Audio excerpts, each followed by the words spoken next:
What's up, you wonderful people? It's Nima, and I gotta talk to you about a few things. For one, I just want to say that I intended for a steamrolled build review to come out on Monday, but we had to shake things up a little bit. Had some issues going on this weekend. I'll get to some of that, but I definitely wanted to also make this video. With certain circumstances, it just feels better to make this video now and then release the steamrolled build video, I don't know, maybe on Thursday, maybe tomorrow. Kind of depends on a lot of different things, which I'll talk about. And let me bring the steamrolled build video up because I said I was going to cover that next, and yeah, some things will come up. And for those of you who just want me to focus on video games, not talk anything about my personal life, I apologize for this, and I understand. Yeah, you want your video game monkey just to dance, and yeah, that's what you're here for. This is what I was selling, but I do want to at least shed some light on why there's this delay and what's going on. So anyway, starting Friday night, I started with the worst sinus infection I think I've ever had, and definitely the weirdest sinus infection.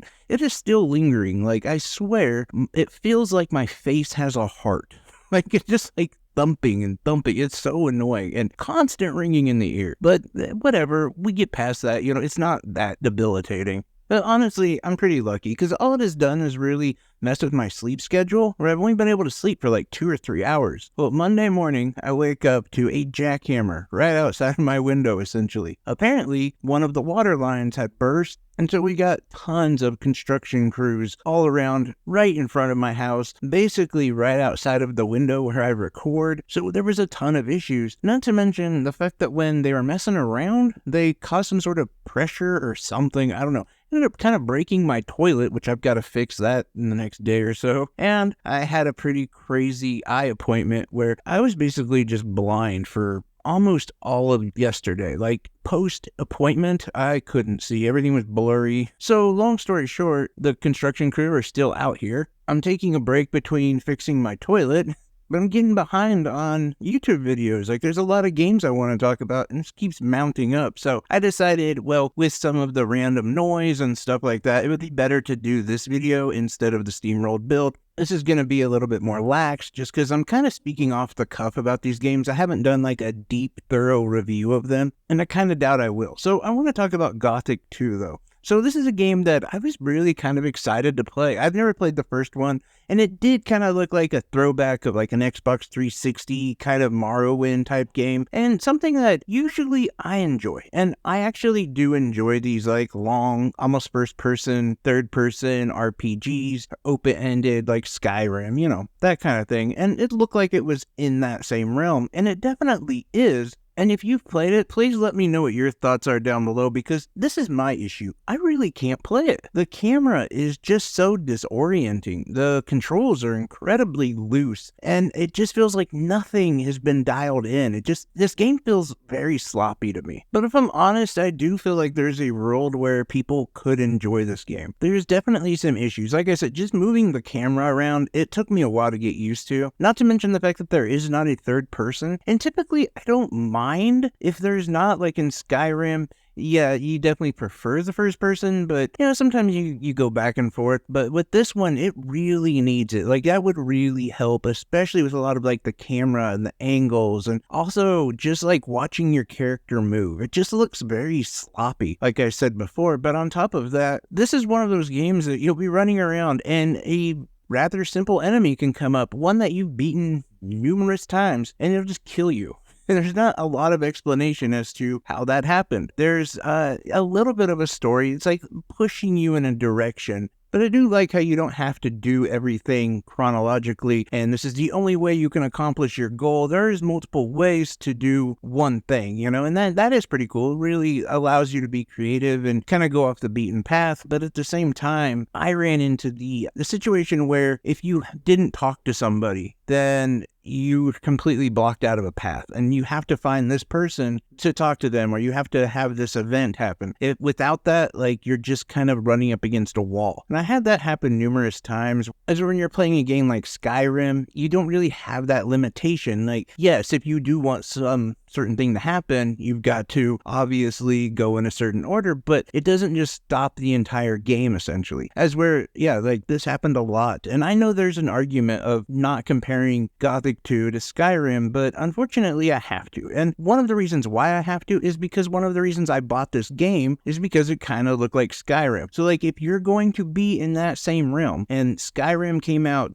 12 years ago, and you can't be better than that in anything, I mean, graphically, controls, options, the camera, like none of these things are better than Skyrim or any other game in that same realm. Like I'm thinking also of like Kingdoms of Amalur Re-Reckoning or any of those type of games. This is worse, like by a measurable amount.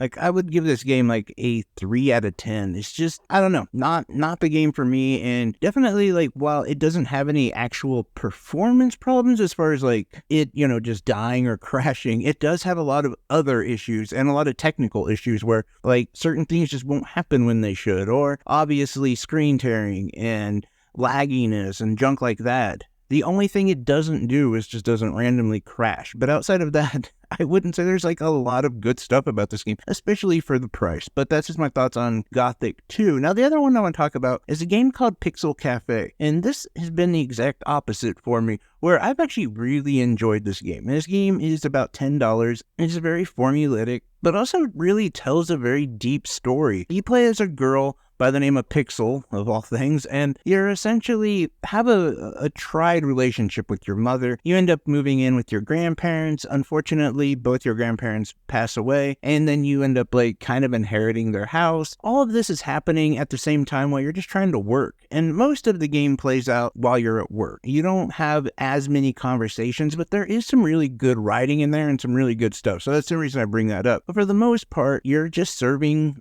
coffee, food, mixed drinks, things like that to different patrons. And you start off working at a music club where there's always a live band, and you essentially serve a lot of coffee, but it's a little bit more rowdy than like a Starbucks, like, because there is some alcoholic drinks, but it's all very basic. They don't ask a lot of you, and each thing that you make, you pretty much have to do with a certain button combination or, a certain action. Like if you hit the L button, that will always start up a coffee, or, it all becomes the same thing, the same commands over and over, and it really just tries you on getting more customers. But at the same time, you don't want to mess up because that will count against you. And you get paid, and you're able to take that money back, put it into like your home, which will make you happy. And then you can use your happy points to make yourself better at work. So there's this pretty cool cycle that kind of builds up, and it really does become quite addictive. It does, in some ways, kind of remind me a little bit of a phone game, but yet took it up a notch. I gotta be honest, like, it's not bare basic, and I don't expect ever to have to wait for a turn or something like that. But I will say, just slightly, it does kind of feel like that, I know that there's other games like Cooking Mama or some of those that like kind of do the same thing without it being quote unquote mobile. And I would say this is definitely more on that side than being adjacent to being a mobile game. But it does actually go beyond that with the writing, just how in-depth the game really is. There's a lot more beneath the surface. And I can honestly say that this has become part of my daily ritual. When I'm in between games or something like that, I just want to shake off something and just play for 20 minutes or so. This is a perfect game to play. I've really enjoyed it and really appreciated it. I just don't think I'll be able to actually do a full review on it because I have so many other things coming up, and I don't want it to get lost though. I definitely want anyone who's interested in it to definitely check it out. It's worth your time. And finally, I want to briefly talk about another game that I've really only played for about an hour, and I'm not sure if I'm going to keep playing. This is also one of those I would really appreciate your thoughts on. It's a game called Teravit. It's free, so I decided to check it out. It sort of reminds me of Minecraft, obviously. A lot of terraforming and kind of crafting and stuff like that, but yet I believe that it's supposed to market like almost an MMO type feeling, and I think there could be something here. Definitely could be something that would be fun and worth your time, especially being free. And basically the main reason I brought it up though is because I just wanted to know what your guys' thoughts are. Should I do a review of this game? Do you want to know more about it? Like I'm teetering. Like, should I delete it from the Switch or should I put a little bit more time into it? So I don't know, just throw that one to you, ask you guys what your thoughts are on that.